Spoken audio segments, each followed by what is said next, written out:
Cette 45e édition du Festival de Montpellier, le Cinémed, nous permet d'avoir un aperçu de votre travail. Pas tout, pas tout. Il nous reste à découvrir aussi quand même la Yolande Zoberman, photographe, la Yolande Zoberman, scénariste, qui travaille avec Étienne Châtillaise, entre autres. Mais tous vos films, enfin, et on continuera à projeter les films de Yolande Zoberman jusqu'à la fin de ce festival.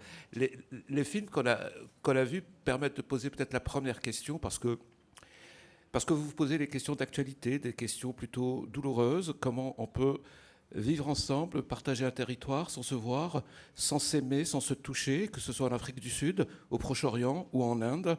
C'est cette question que vous posez. Donc ce sont des films qui traitent de sujets très graves, l'apartheid, le racisme, et donc des films engagés, pourrait-on se dire, et pourtant ils ne ressemblent pas du tout aux films engagés, parce qu'il y a quelque chose de joyeux qui accompagne justement vos films, tout en étant très très lucide. Ici on commençait par là, Yolande Zoberman, de l'engagement. Est-ce que vous vous considérez comme une cinéaste engagée, et pour vous, c'est quoi l'engagement dans le cinéma ? Bonjour, merci d'être là. Engagée dans mon regard, hein. En fait, je peux commencer l'historique à partir de mon premier film.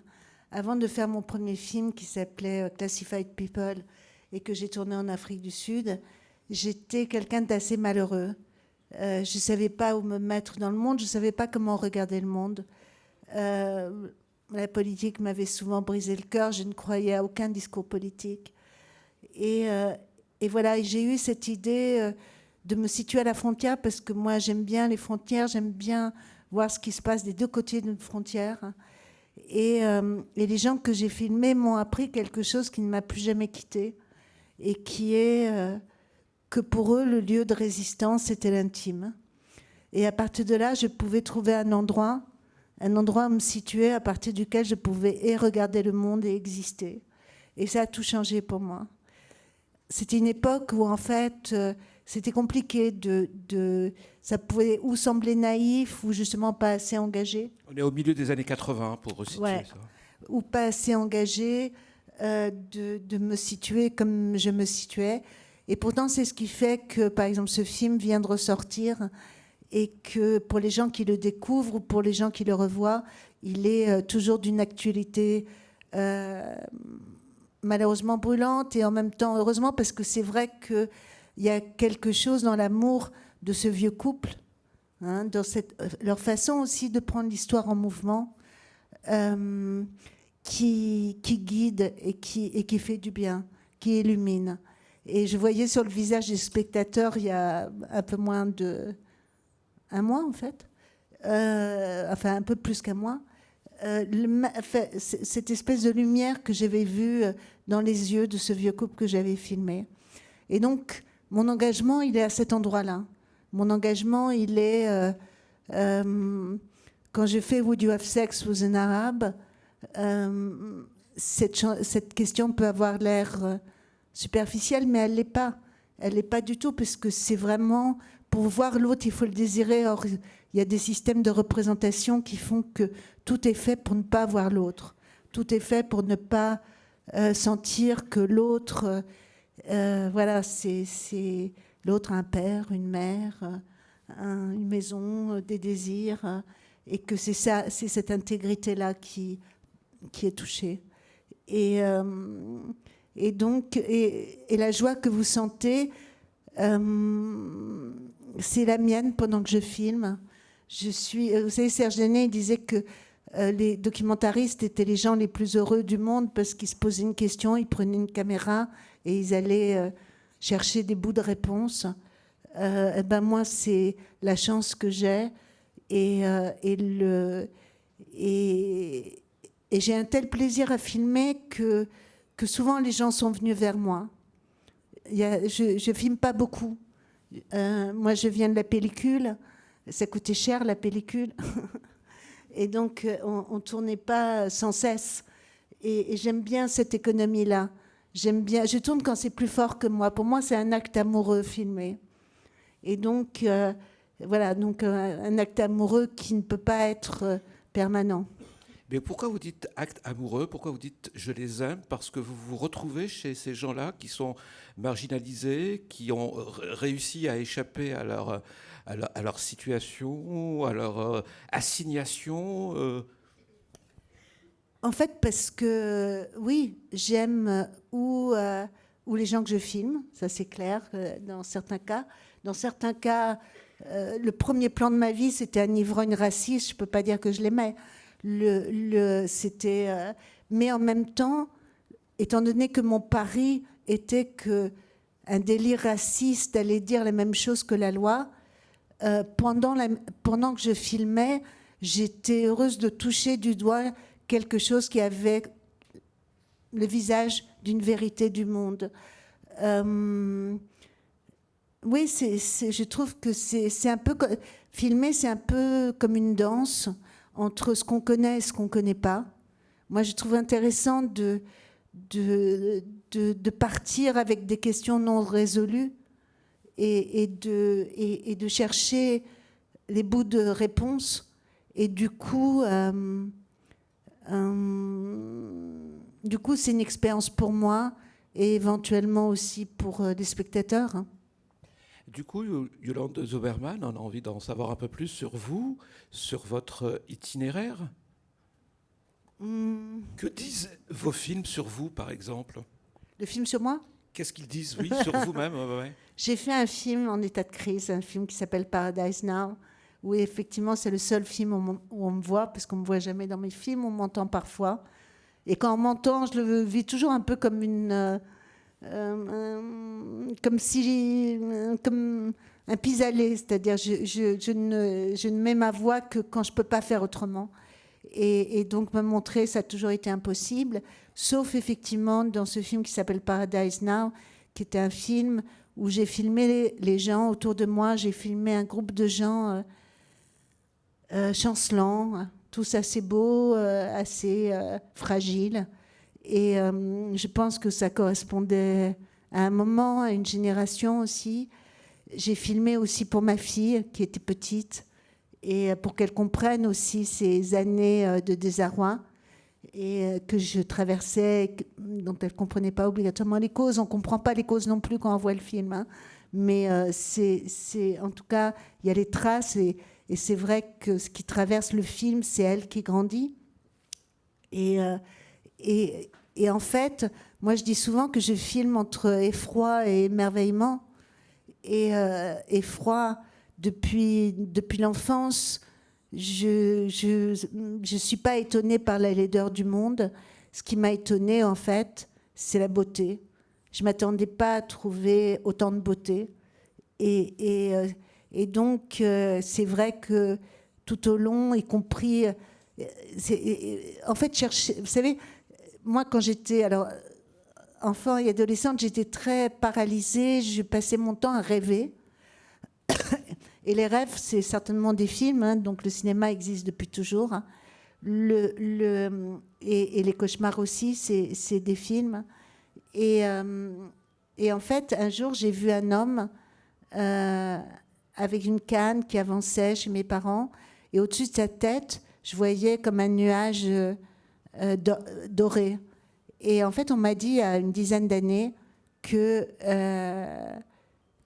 c'était quelqu'un qui cherchait l'or dans la poussière. C'était sa technique. Il avait une technique particulière. Et donc, peut-être que c'est ça que je fais. J'essaye de trouver dans les recoins de l'histoire. L'histoire est souvent assez terrible, ce qui peut nous aider à vivre. Pour revenir sur votre parcours, avant de commencer à travailler avec Amos Gitaï, je pense que c'est là vos premiers moments cinéma, dans le monde cinéma. Est-ce que vous étiez une cinéphile? Est-ce que vous êtes passé par une période où vous vous intéressiez au cinéma, à vouloir faire une école de cinéma, ou c'est arrivé d'une autre manière, par d'autres biais? En fait, le cinéma, quand ça m'est arrivé, c'est l'une des premières choses qui m'a paru évidente dans la vie. Je voyais des films, oui, surtout enfant, je me cachais dans le bureau de mon père et j'ouvrais la télé, je voyais des films toute seule. J'étais pas, non, je pensais jamais ni à une école de cinéma. Je me projetais dans rien, en fait. Avant de rencontrer le cinéma, je me projetais dans rien. Et tout d'un coup, le cinéma m'a mis debout, mais un peu comme un robot se met debout et avance sans se rendre compte qu'il est en train d'avancer. Ça a été vraiment une espèce d'évidence totale. Je regardais le premier film sur lequel j'ai travaillé, c'était un film d'Amos. Et moi, je regardais les lumières qui se faisaient dans le ciel, je regardais tout ça, et j'étais juste émerveillée. Et j'entendais l'équipe qui gueulait parce que la nourriture n'était pas bonne, et j'arrivais même pas à comprendre, quoi. J'étais juste dans la magie de ce qui était en train de se passer, c'était comme un rêve. Et, donc voilà. C'est Un rêve qui continue pour vous ou comment ça se passe? Ouais. Je trouve formidable de pouvoir faire des films. Je trouve c'est quelque chose qui prend énormément de temps, qui prend beaucoup de votre vie, qui prend beaucoup de votre engagement, mais je trouve que c'est une chance extraordinaire. Ouais. Yolande Zoberman, vous avez réalisé des films courts, d'autres plus longs, vous avez réalisé des documentaires, vous avez réalisé des films expérimentaux, vous avez fait de la fiction aussi, on va en parler. Est-ce que à l'origine, il y a une envie, ou pour poser la question autrement, qu'est-ce qui est à l'origine d'un film chez vous? Ça dépend du film. Soit c'est un film qui vient vers moi, soit c'est quelque chose... soit tout d'un coup, je vois un sujet et quelque chose où je me dis, mais ça, j'ai vraiment envie de le faire, quoi. Et en général, il faut beaucoup de raisons pour faire un film. Moi, il faut qu'il y ait plein d'entrées, je trouve, pour faire un film. Si on parle de M, par exemple, j'avais vu Menachem dans un film où il parlait yiddish. Moi, j'aime beaucoup le yiddish et je déteste la nostalgie. Donc, je ne sais pas quoi faire de cet amour du yiddish à part de faire un film. Et ce que j'avais fait en faisant Moi, Yvan, toi, Abraham. Et donc, j'ai mis des années avant de rencontrer Menachem. Je lui ai proposé quelque chose, un rôle dans un film. Et avant de le rencontrer, j'ai vu qu'il avait fait un reportage sur un violeur, quelqu'un qui l'avait violé. Et j'avais compris avant qu'il parlait yiddish parce qu'il venait d'une secte ultra-orthodoxe et qui me faisait très peur. Et puis je trouve qu'un cinéaste, c'est souvent quelqu'un qui va là où ça lui fait peur. Et quand je l'ai rencontré, donc j'avais vu ce petit bout de film avec caméra cachée. Moi, c'est pas du tout mon truc. Je filme jamais en caméra cachée. Et je lui ai dit, si tu veux si tu fais quelque chose, si tu veux, je peux peut-être t'aider à trouver une production en France. Et il m'a dit, mais non, j'ai fait ça il y a 15 ans, on m'a menacé, j'ai arrêté. Et à partir de là, il m'a appelé je ne sais combien de fois pour qu'on fasse ce film. Et d'une certaine manière, j'ai pas pu ne pas le faire. Mais c'était quelque chose qui me travaillait depuis très longtemps, le viol des enfants. M. le Maudit était un film qui m'avait poursuivi, qui me faisait très peur aussi. Et en fait, voilà, donc... et au départ, je pensais que le film, je ne pourrais pas le faire parce que je suis une femme et que c'est un monde d'hommes qui, en général, refusent les femmes. Et comme en plus, moi, je ne me transforme pas quand je filme. J'y vais habillée comme je vais habillée tout le temps. Et un jour, ma mère m'a dit, soit on t'accepte comme t'es, soit on t'accepte pas. Et j'ai gardé ça comme devise. Et en fait, je suis partie pour amener la caméra à quelqu'un. Et la veille du jour où je partais, j'ai vu une éditrice du Seuil qui m'a dit, ah, ce serait bien que tu fasses un livre. Et puis je lui ai dit que je donnais la caméra et elle me dit, mais toi, tu peux le filmer où tu veux. Et je lui ai dit, mais c'est vrai au fond. Et c'est vrai que moi, je ne sais pas pourquoi on me laisse toujours filmer. J'ai filmé à l'ambassade d'Iran, on ne m'a rien dit. J'ai filmé...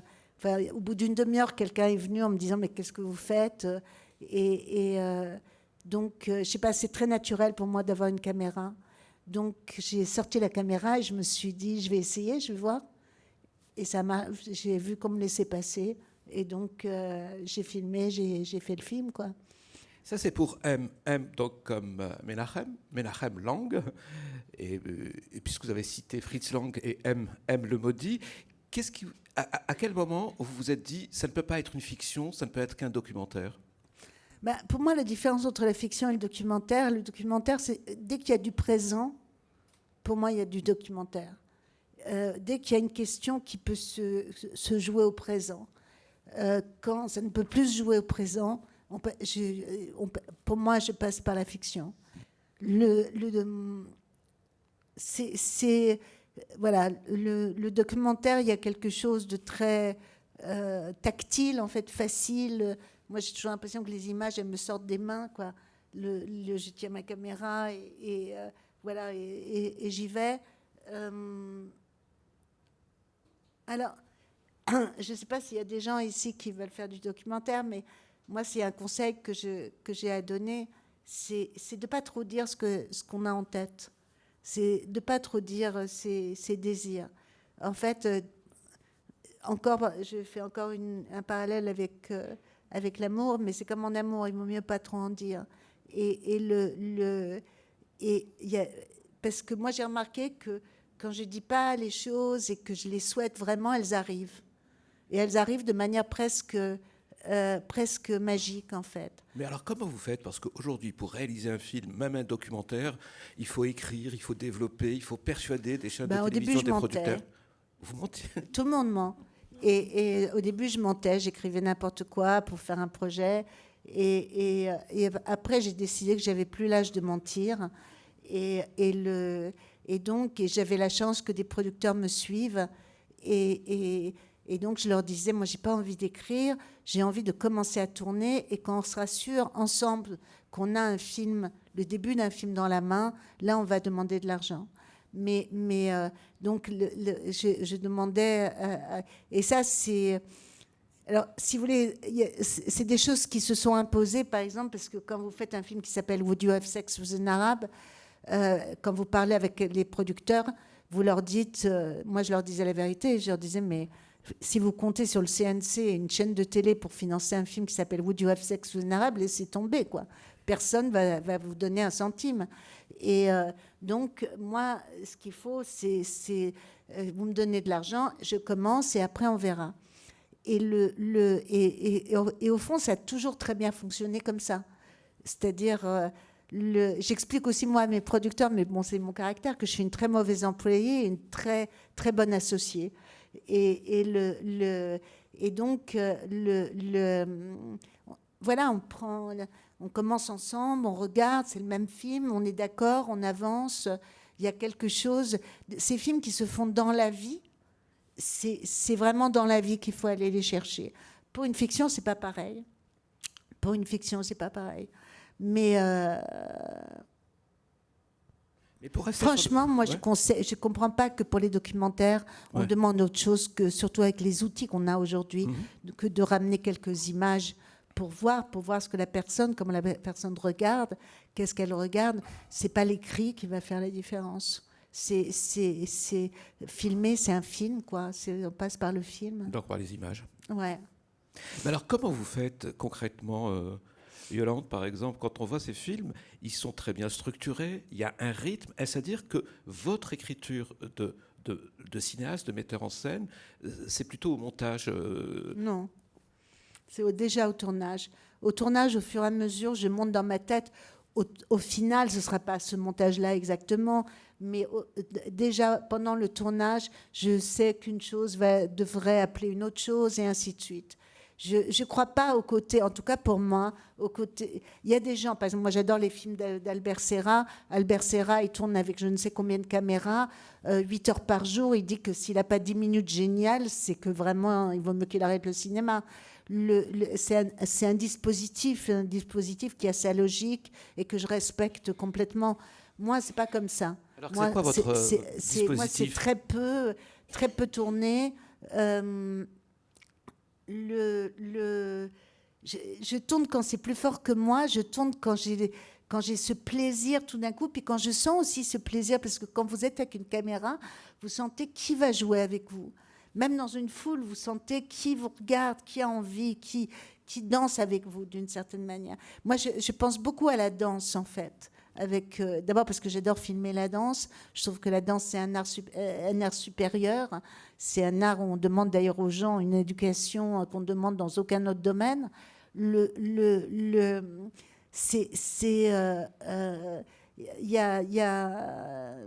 Voilà, c'est une danse entre l'instinct, le questionnement et ce qu'on va chercher. Voilà. Et ce qu'on va chercher, et on filme les autres. Alors très vite, on se rend compte, moi je me suis rendu compte très vite que si les gens que je filmais étaient un mystère pour moi, j'étais un mystère pour eux aussi. Donc on se rend compte de la réciprocité du rapport. Et d'une certaine manière, ensemble, on crée un autre territoire qui n'est pas tout à fait le territoire. Moi, je filme pas de façon naturaliste. Je filme ce que je sens de quelqu'un. Je filme quelqu'un dans la couleur dont je sens que c'est ça qui le représente. Je filme ce que je sens de la personne que je filme, plutôt que de laisser aller les choses et voilà. Et je filme entre deux choses.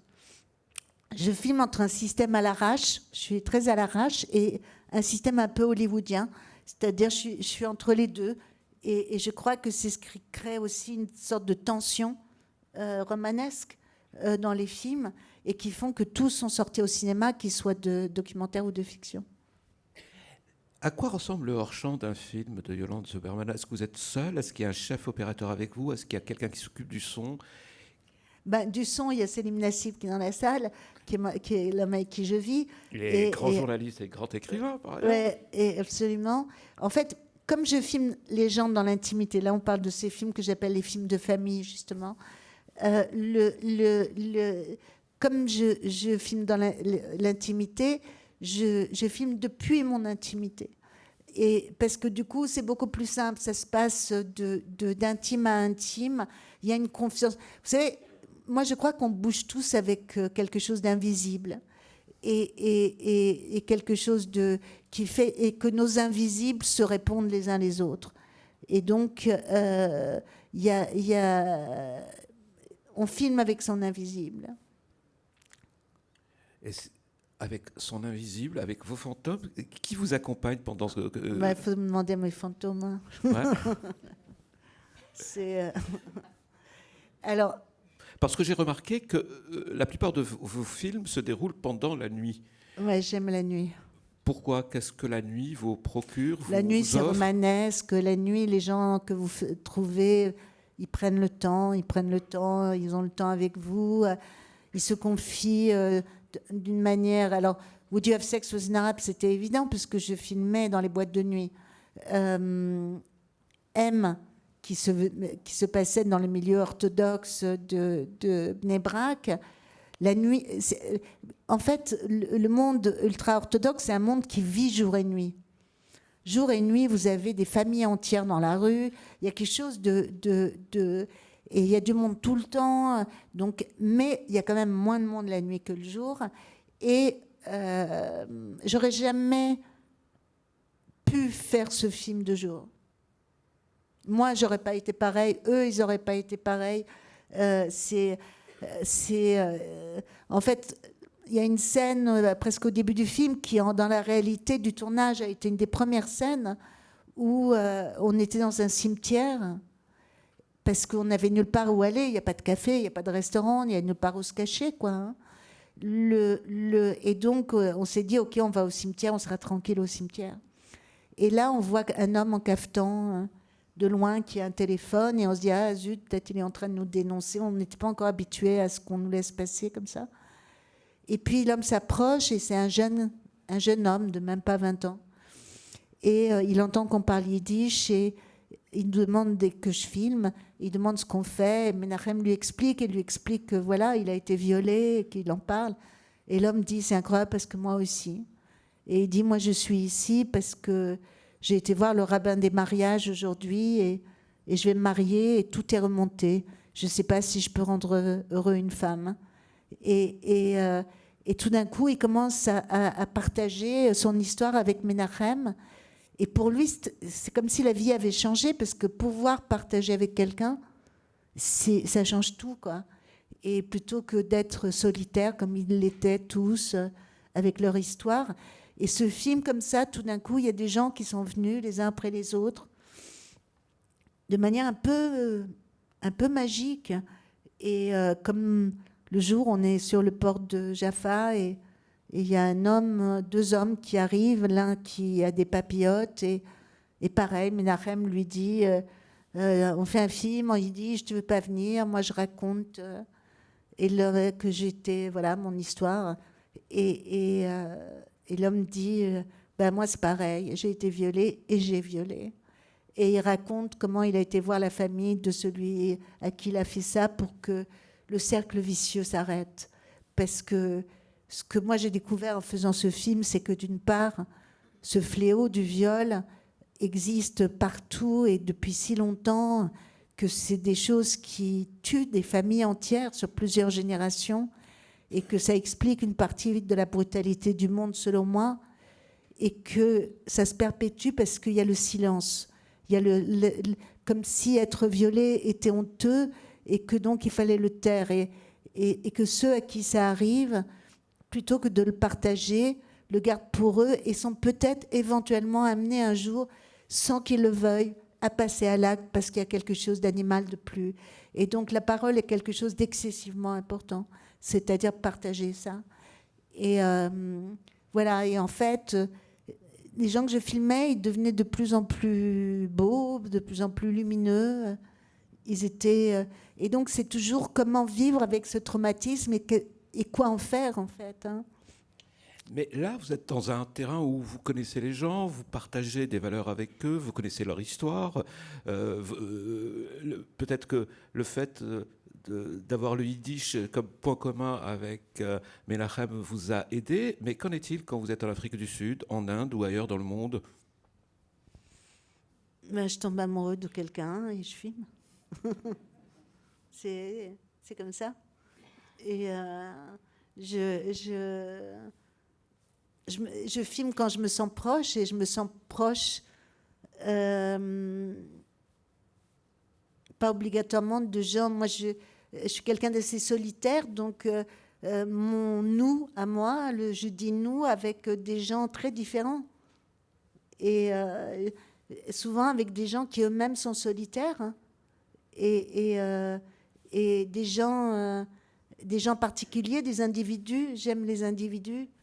Et j'aime pas les généralités, j'aime pas les généralisations. J'aime des gens. Et donc, voilà, j'aime pas l'exotisme. Donc, quand je vais loin, je filme des gens dont je me sens proche. Et j'aime bien. Moi, je suis née ici. Mes parents sont polonais. Et mon père a interdit à ma mère de parler le polonais parce qu'il était très fâché contre les Polonais qui ont été terribles avec les Juifs pendant la guerre. Et donc, je dis toujours que ma langue maternelle, c'est le silence. Je ne connais pas les codes. Très souvent, j'ai brisé des codes ici sans le savoir. À l'étranger, c'est clair que je ne les connais pas, donc je heurte personne. Donc j'étais souvent beaucoup plus à l'aise à l'étranger qu'ici, d'une certaine manière. Bon, maintenant, ça va ici. Mais, mais il m'a fallu beaucoup de temps. Et pour... Je sais pas, il y a Siri qui vous posait une question peut-être, mais bientôt on va vous passer la parole. Pour revenir sur ce film, sur Do You Want Sex with an Arab, c'est parti d'où, par exemple? Parce que là, c'est pas... L'Inde? Non, d'avoir un sexe avec un Arabe. Do you want to have Would you have sex with an Arab? Ouais. Parce que on écrivait un scénario avec Selim à partir d'un livre qu'il a écrit. Et en fait, tout d'un coup, j'étais assez étonnée de voir qu'il y avait très peu d'histoires d'amour entre Palestiniens et Israéliens, alors que les histoires d'amour, il y en a partout, quoi, et il y en a partout dans le judaïsme, et donc ça m'a intéressée. Et donc, tout d'un coup, la question est venue, Would you have sex with an Arab? Et on a voyagé avec cette question et la question inverse auprès des Arabes israéliens. Aujourd'hui, quand vous revoyez vos films, est-ce que vous avez l'impression que certains d'entre eux vous échappent, c'est-à-dire racontent une autre histoire que vous auriez aimé Non, pas du tout. Non, quand c'est comme. D'abord, je ne regarde pas mes films, mais, mais par exemple, si j'ai regardé Classified récemment, puisqu'il Oui. a été restauré, non, je trouve qu'il raconte encore plus l'histoire que je racontais et que même ça m'apprend à moi ce que je racontais. Et non, il y a des choses qui se au fond, c'est plutôt vers une bonification que ça se passe. Le temps joue pour moi. Ouais. Il ne joue pas contre.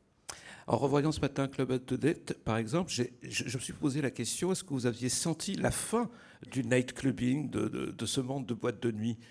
Apparemment non, à cette époque-là, on ne se posait pas cette question. Surtout que pour moi, c'était le début.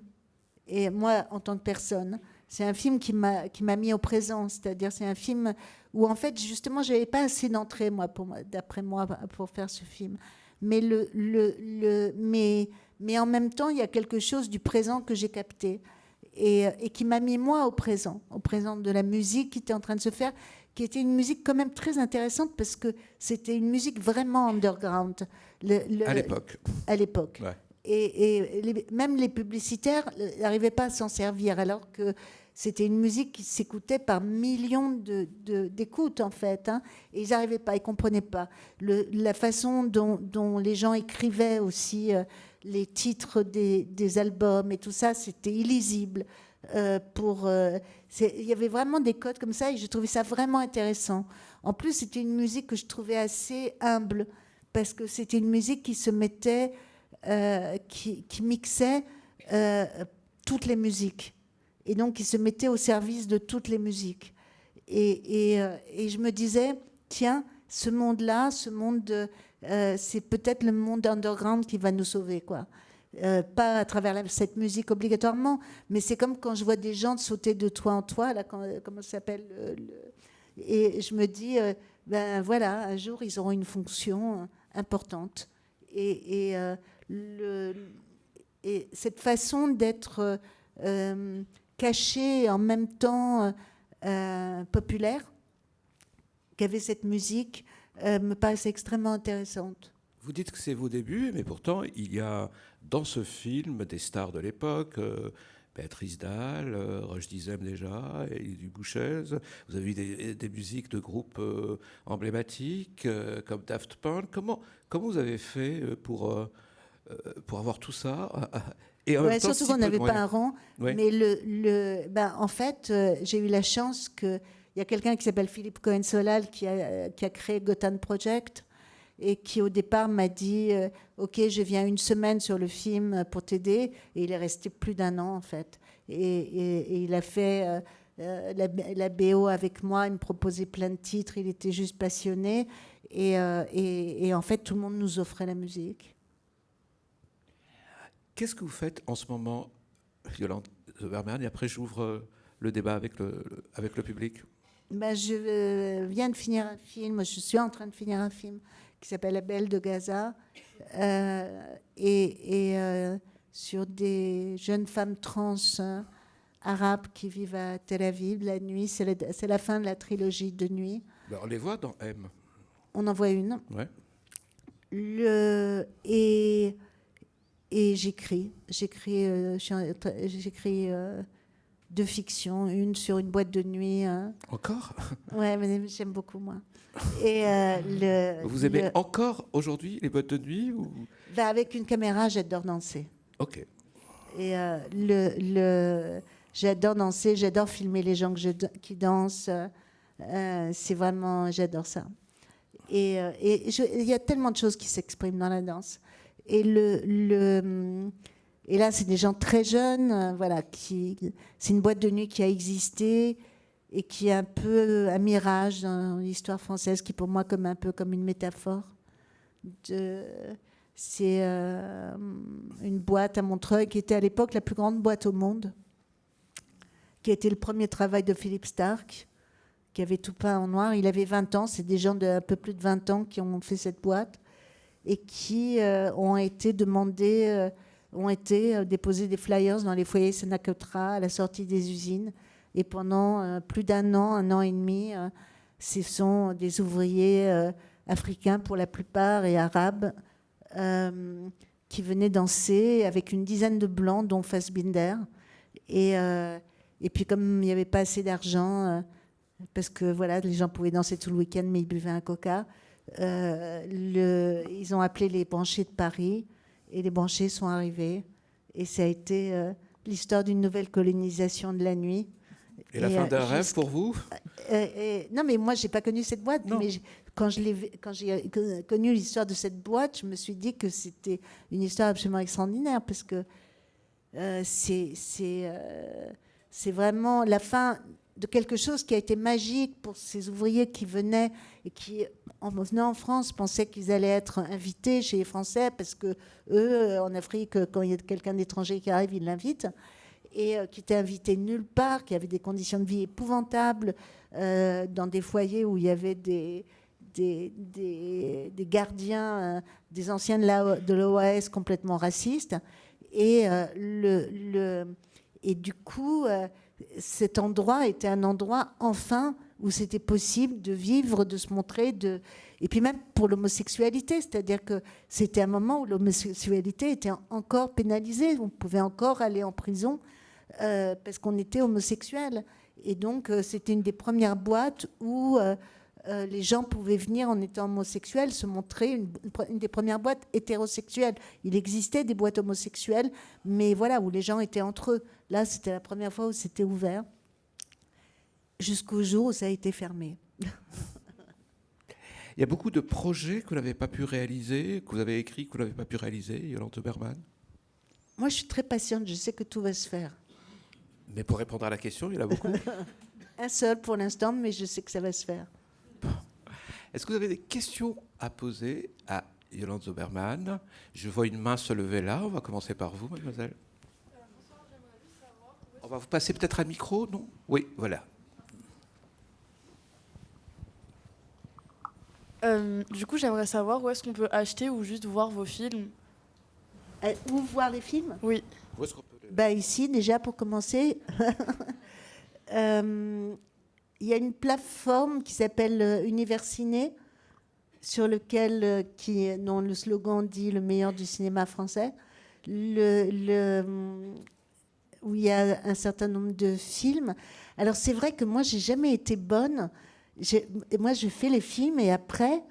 par exemple, il y a un film qui passe ici qui s'appelle « Moi, Yvan, toi, Abraham », et plein de gens ont voulu ressortir, et j'ai un petit problème de droit que je dois résoudre. Enfin, c'est compliqué à chaque fois. Mais Classified, il va être en salle à Diagonale, il a commencé hier, ici à Montpellier. Et voilà, je pense que sur Universiné, et puis je pense que voilà, les films vont ressortir les uns après les autres. Demain à 10h, je vais pouvoir enfin voir ce film, Un juif à la mer. De Ouais. quoi il parle, par exemple? De quoi parle ce film? Il y a demain matin, oui, Un juif à la mer, c'est demain matin à 10h. Et ça parle de quoi, Yolande? Eh ben, vous verrez. Est-ce qu'il y a d'autres questions? Ouais. Ah ben, Lina Soilem, puisqu'elle est là. Merci Yolande. Je me suis connectée à ce que tu as dit, que les cinéastes vont vers les choses qui sont douloureuses. Donc ça fait du bien de savoir que je ne suis pas la seule à faire ça. J'étais curieuse de ce projet dont tu parlais sur la boîte de nuit, que je trouve fascinant. Parce que j'ai vu un documentaire d'un ami réalisateur qui a travaillé sur une boîte de nuit qui s'appelait Pacific Club à La Défense, qui était aussi un lieu... dont il n'a pu retrouver aucune archive, d'ailleurs aucune photo, et seulement 1 ou 2 témoignages, un lieu pour l'immigration aussi pour sortir. Et je me demandais comment tu avais découvert l'existence de cet endroit et comment tu arrives à te documenter, parce que c'est des lieux qui justement sont éphémères. J'ai fait 3 ans de recherche. Moi, j'adore la partie des recherches.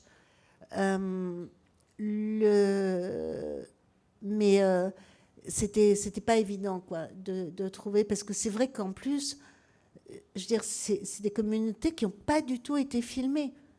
Très peu. Je veux dire, quand on va sur le site de l'INA, on voit 3 petits bouts de films sur comment les gens habitaient, comment...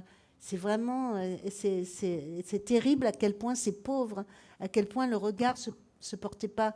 Il y a quelques films. Il y a un film que moi j'ai trouvé absolument merveilleux qui s'appelle Ali au pays des merveilles, et où on voit... mais c'est très peu. Il y en a... Il y a des mirages. Il y a un film du collectif Ali, j'adore parce que c'est un seul mec, le collectif Ali. Et non, le collectif Mohamed. Et en fait, c'est où il a été filmé en banlieue, des gamins absolument incroyables qui refusent de passer à la télé, enfin qui refusent, tout le monde veut les voir et tout ça. Il y a d'une intelligence et d'une lucidité incroyable, mais il y a très très très peu de choses. Et ça, c'est du côté arabe, mais du côté africain, il y a Mehdi Ondo, mais c'est plutôt un télo. Il y a très peu de choses et donc, oui, pour retrouver les gens, ça prend... et moi, j'aime beaucoup partir du réel pour imaginer les choses. Donc, voilà comment j'ai fait. Merci. Donc, ça sera et c'est pas obligatoirement aller quelque part douloureux, c'est quelque part où j'ai peur. Je ne cherche pas dans la douleur, non. Ça sera donc une fiction, Yolande. Ça sera une fiction documentée. Une autre question? Je vois, oui. Bonjour. Du coup, voilà, merci beaucoup pour cette rétrospective. J'ai découvert Paradise Now hier à 10h du matin. C'est vrai que c'était un vrai voyage. J'ai vraiment beaucoup aimé. Et j'avais une question un peu plus sur ce film-là. Il se passe sur 10 ans, 15 ans, peut-être un peu plus, je ne sais pas.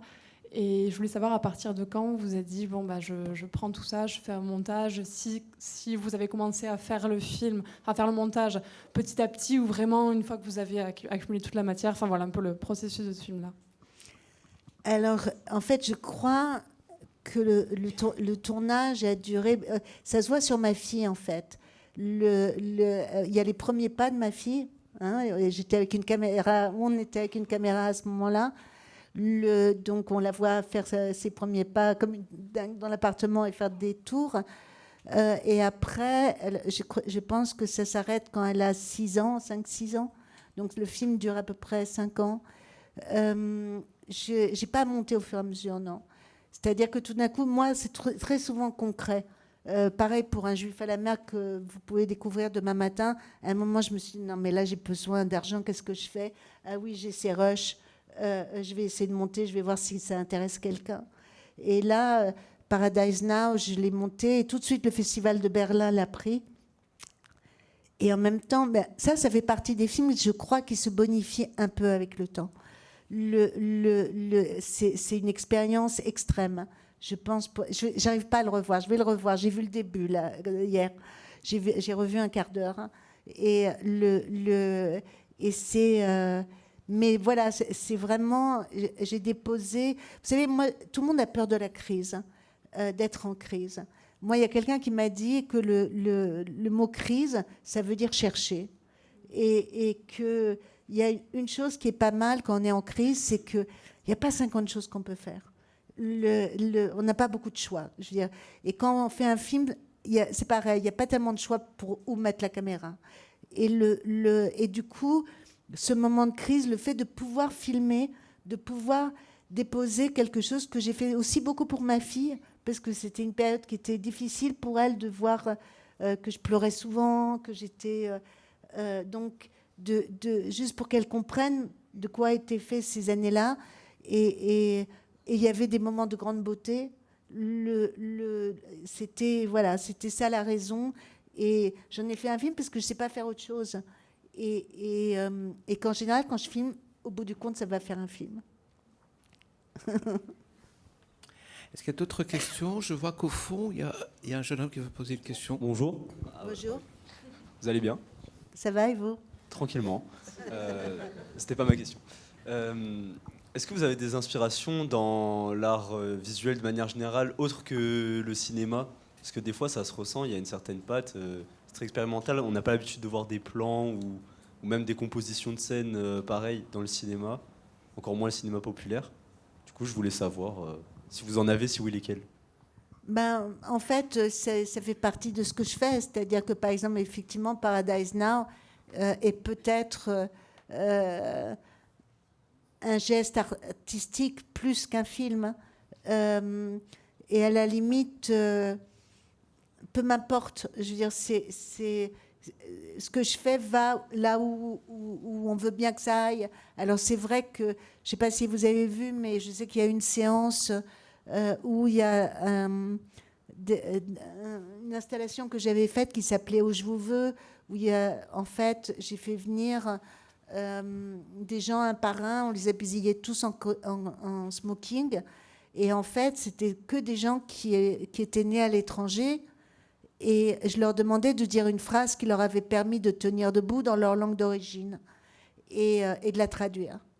Et ça, c'était effectivement une installation qu'on a fait pour une nuit blanche sur le pont des Arts. Et tout m'intéresse. Dès que c'est de l'image, ça m'intéresse. Que ce soit de la photo, du film, ça m'intéresse. Et d'une certaine manière, je vais là où on m'invite. Merci. Beaucoup de vos titres sont des titres en anglais. Vous avez une affinité avec cette langue ou vous avez un problème avec la langue française? Would You Have Sex with an Arab, je trouve que c'est un titre assez naturel.